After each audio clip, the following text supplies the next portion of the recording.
paz do Senhor, meus irmãos, graças a Deus por tudo que Deus tem feito em nossas vidas. Hoje, nossa lição de número 12, e o nosso tema é o governo da igreja local. Irmãos, nós, claro, assembleanos, a igreja local, nós vemos que quem governa, que quem tem essa incumbência é o pastor, juntamente com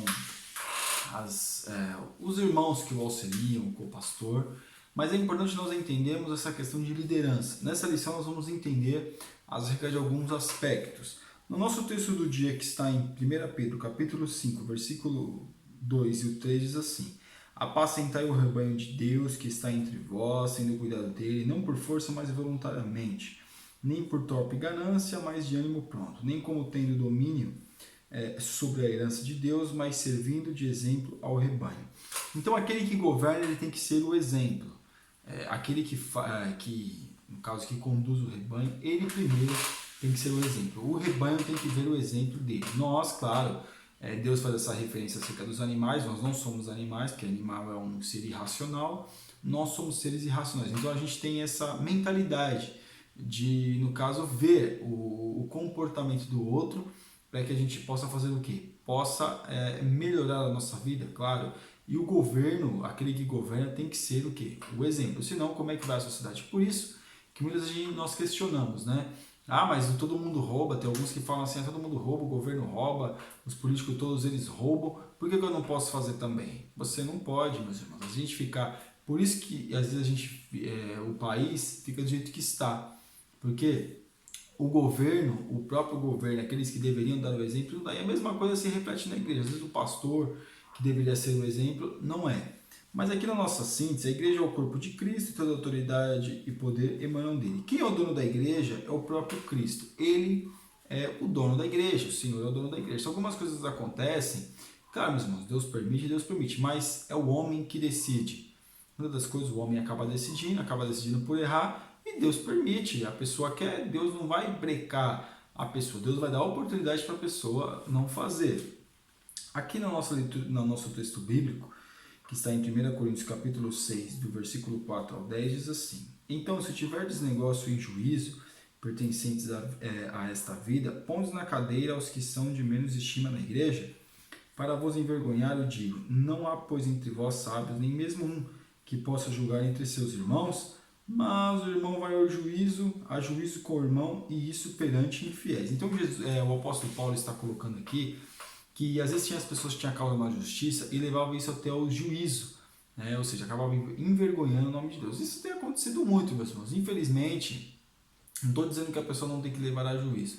Na verdade, dependendo da ocasião, tem que se levar mesmo, tem que ser levado mesmo a juízo. As coisas tem que realmente, o juízo tem que acontecer, porque se a pessoa não está tomando consciência, não quer melhorar, então a pessoa tem que pagar, no caso, pelo que fez.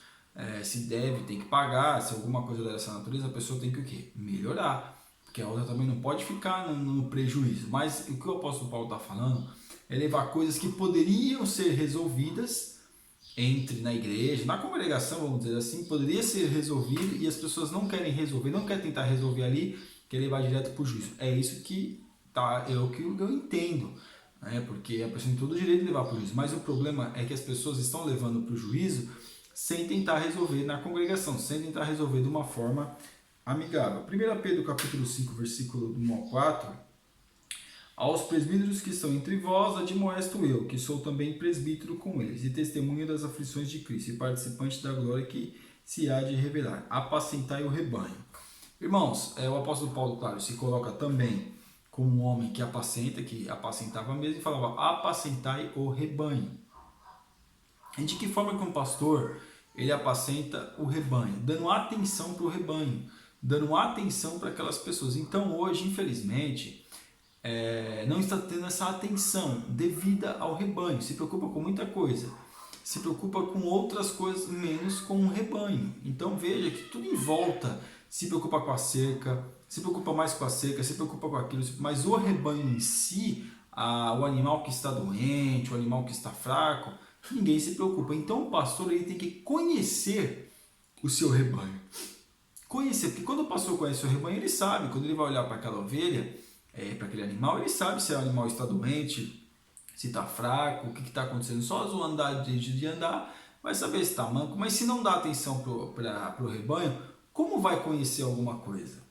Pois é, aqui na nossa introdução, na lição desse domingo, veremos que os crentes de Corinto estavam deixando a antiga vida de promiscuidade e corrupção, corrupção que imperava na cidade, para uma nova vida com base no Evangelho de Cristo. Entretanto, ainda havia entre eles muitos conflitos e disputas banais. Então o apóstolo Paulo os orienta a resolverem as questões entre si e não na justiça secular. Então é claro, coisas banais que poderiam se resolver na igreja estavam levando para as autoridades. Irmão, se der para resolver na igreja, resolva, pedindo perdão, reconciliação, mas tem coisas que não dá. E aí tem que ser levado. Mas primeiro precisa ser o quê? Feito, tentado resolver na igreja. Então ele estava falando aqui que aquela cidade, o povo era novo convertido, estava tomando esse tipo de atitude.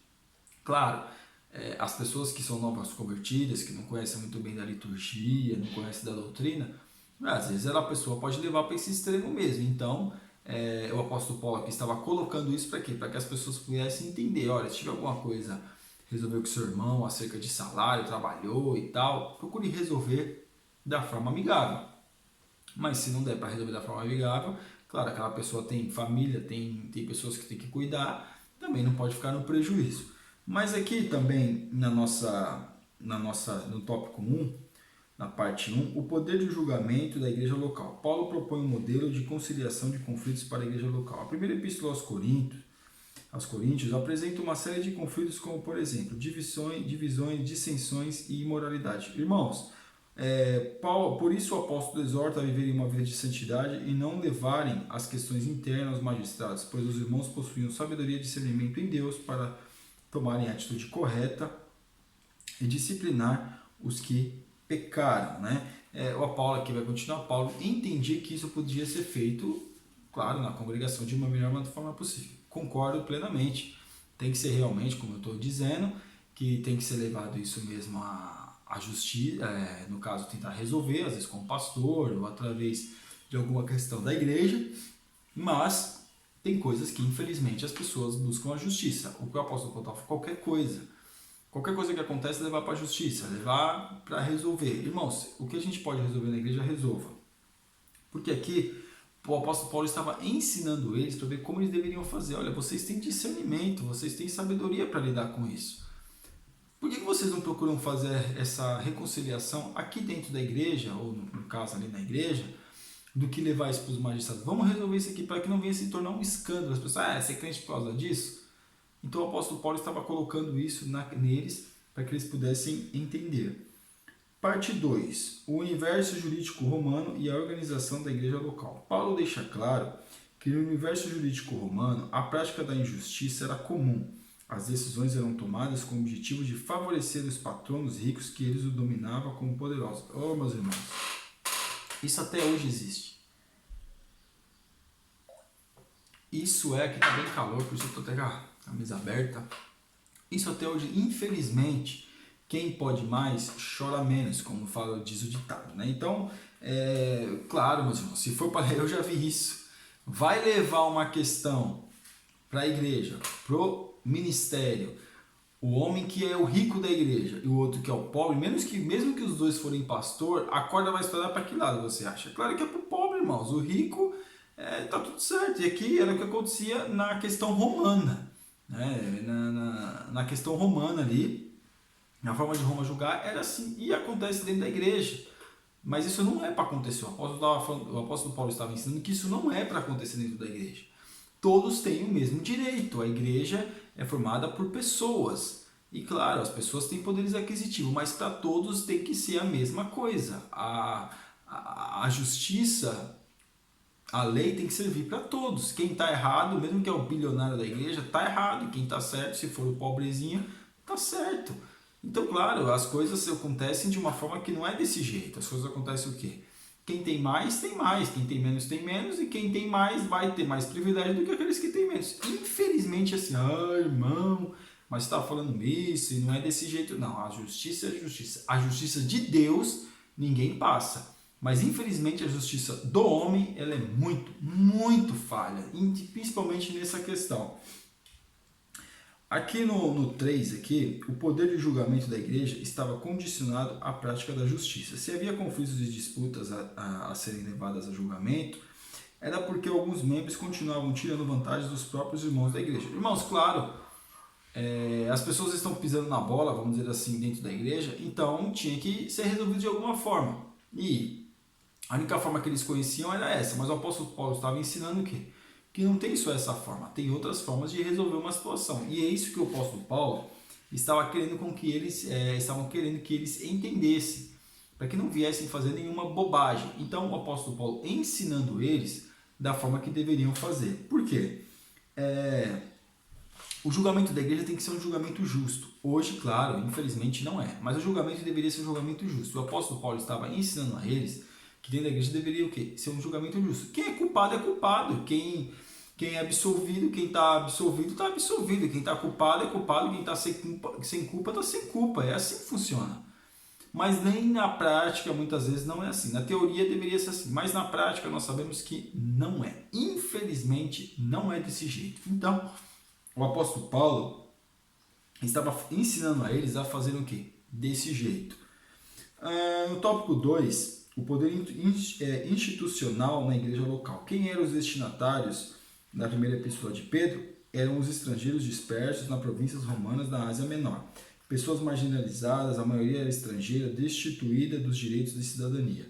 No capítulo 2, de versículo 13 a 17, há uma referência a escravos domésticos. Não há menção de senhores que pode sugerir que não havia pessoas ricas na comunidade. Portanto, uma situação de pobreza e marginalidade social. Então, eles veem que ali, o apóstolo Paulo escrevendo que ali realmente acontecia isso. Pessoas, que era desse jeito que estavam indo para a igreja, que tinha a sua forma de pensar, a sua forma de resolver as coisas. E agora estava ensinando o quê?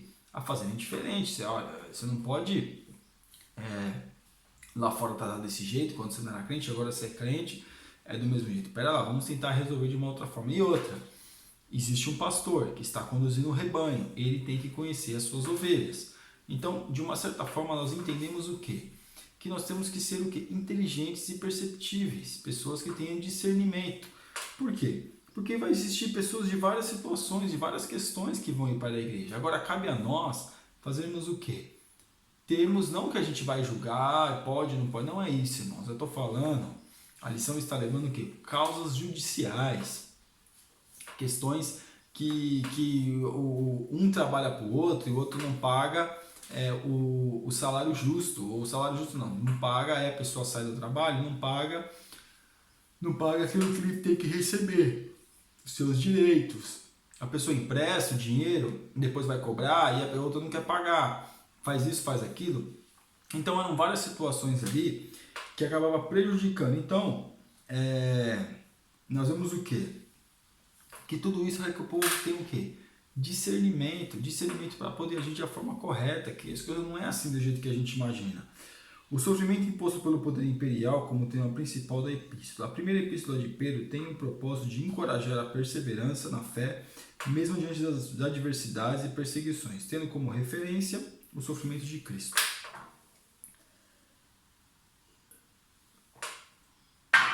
Veja que aqui o apóstolo Paulo está falando, olha para Jesus, Jesus foi injustiçado. Infelizmente, meus irmãos, nós somos injustiçados em diversas situações, ainda mais que você não é do clã ou não faz parte daquela meia dúzia da igreja com o poder aquisitivo melhor, você vai ser injustiçado, não tem jeito. Jesus foi injustiçado por quem? Pelos mestres da lei, por aqueles que deveriam apoiá-lo. Jesus foi injustiçado, foi perseguido e foi morto. Então não pense que comigo e com você vai ser diferente. Se a gente tiver o desejo de fazer o bem, a gente vai realmente, infelizmente, sofrer situações. Infelizmente por um lado e infelizmente pelo outro. Por quê? Nós, a partir deste momento, também acabamos ganhando experiência com Deus. Então, essa é a questão, né? Ser perseguido, esse sofrimento que acontece por estar fazendo a coisa certa. A gente passa dificuldade por fazer a coisa certa e passa dificuldade a gente faz a coisa errada. Então é melhor fazer a coisa certa, sofrer pelo certo, do que se sentir aliviado de uma certa forma fazendo errado, de um certo tempo, mas está errado. Então as pessoas sabem da forma que tem que fazer, da forma que tem que conduzir. Não faz porque não quer. Então, mas fulano faz, por que eu também não posso fazer? Mas ele fez, por que eu também não posso fazer? E fica se comparando com outras pessoas. Aqui no 3, a advertência contra o abuso do poder. Os cristãos que eram oprimidos pelo poder dominante da época viam na comunidade cristã um lugar em que podiam viver em família e amparados mutuamente. Infelizmente, isso não acontece mais. Muito difícil isso acontecer, meus irmãos. Muito difícil. Muito difícil. As pessoas querem ser amparadas para ele. Está muito difícil. Né? Aqui não quer trabalhar, está passando por dificuldade. Claro, tem muita gente que passa por dificuldade porque quer, outros porque está passando, porque Deus está permitindo situações da vida que pode acontecer. Mas a questão é a seguinte: o poder. O abuso de poder. Irmãos, às vezes, aquele que tem mais condições financeiras, ele manda mais do que o pastor. Ele manda e desmanda na igreja. Né? É o poder terrível. É o poder que a pessoa acha que pode. Infelizmente, muitos de nós ficam à mercê dessas situações. Porque a gente gosta da igreja. A gente quer fazer parte da igreja. Só que, infelizmente, tem esses homens aí que faz tudo desse jeito. Infelizmente. Então, é o abuso de poder. Pedro adverte os líderes a apacentar o rebanho de Deus com cuidado e amor. Irmãos, aqui mais, sem altruísmo, sem autoritarismo e nem por avareza para alcançar a glória que se há de revelar aos salvos.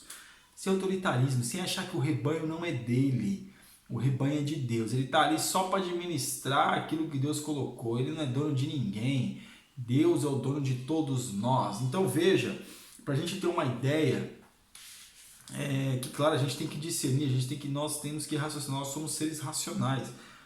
Não é brigar com o pastor, não é brigar com os irmãos, mas é ter um raciocínio e continuar na igreja, continuar fiel, continuar na presença de Deus, continuando buscando a Deus, para quê? Para que a gente venha o quê? Melhorar a nossa vida. Então, o autor da revista aqui, está claro, pela passagem bíblica, Deus está falando para Pedro, apacente as ovelhas. Pedro estava passando para outras pessoas, apacente as ovelhas, vai apacentar, vai fazer aquilo que foi colocado para você fazer. E agora a nossa conclusão. Na lição de hoje aprendemos que a igreja local tem poder para tratar questões internas entre seus membros. Aprendemos também que a liderança da igreja local deve estar alerta contra os pseudo-líderes e sobre a grande responsabilidade que é cuidar do rebanho do Senhor. Meus irmãos, pseudo-líderes, às vezes o próprio povo ali sabe que aquele homem não é líder coisa nenhuma, mas pelo fato de ele ter uma condição financeira, fica com medo de falar qualquer coisa para o pastor, e o pastor fica com medo de falar qualquer coisa para ele. Irmãos, a igreja de Jesus, se for o bilionário embora, Deus vai continuar cuidando, guardando, abençoando, dando vitória e vai pagar suas contas. Deus não depende de ninguém. Claro, Deus tem amor por nós, a gente vai para a igreja, Deus dá condições para que a gente venha dar dizimar, ofertar. Só que a igreja não é nossa, a igreja é de Deus. E as pessoas às vezes acham que a igreja é dele, eu não posso mandar ele embora, porque como é que vai ser? Infelizmente é desse jeito. Aí entra o autoritarismo, aí entra muitas outras coisas que não vale nem a pena mencionar. Mas vamos servir a Deus. Servir a Deus com o coração aberto, com o coração quebrantado e procurando cada vez melhorar. Amém, meus irmãos? Que Deus abençoe os irmãos em nome de Jesus. Você ainda que não é assinante do nosso canal, está convidadíssimo a assinar. Que Deus te abençoe. Fique na paz.